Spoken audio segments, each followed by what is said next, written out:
Merci, Madame la Présidente. Monsieur le conseiller régional, cher Jean-Luc, le rapport que vous nous proposez pose des questions que nombre d'entre nous n'a pas envie d'aborder, car elles renvoient à des sujets douloureux.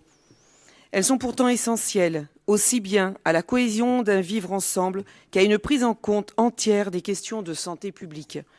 C'est une question de soins, en l'occurrence palliatifs, et il apparaît essentiel que ces soins soient développés tant au niveau des équipements adaptés qu'en termes de personnel soignant, formé et attentif.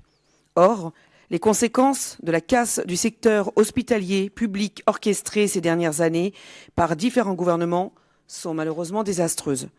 Sur ces soins, comme sur l'ensemble des services hospitaliers et médicaux, il est important que la puissance publique reprenne la main afin d'éviter les effets dévastateurs dus à la désertification médicale sur l'ensemble de nos territoires. La tendance globale va dans le sens d'un service public de santé de moindre qualité aux usagers, aux usagères, alors qu'il faudrait au contraire multiplier le nombre de professionnels bien formés sur ce secteur spécifique.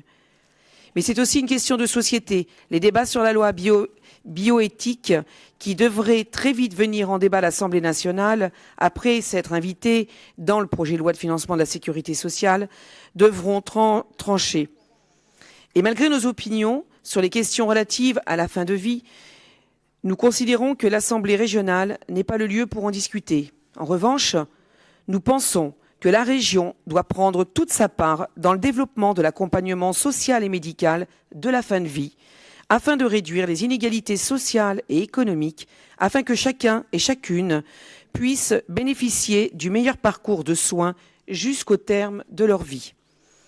Car comme le prouve le rapport que présente donc Jean-Luc Romero, la région doit, pour certaines compétences, et peut devenir un partenaire indispensable de cet écosystème sanitaire et médical.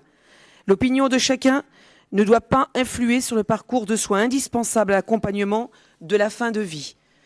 Ce sont deux choses très différentes et rien dans ce texte, mes chers collègues, ne permet de penser que cette délibération serait un cheval de Troie en vue de constituer un quelconque engagement politique régional différent de la législation.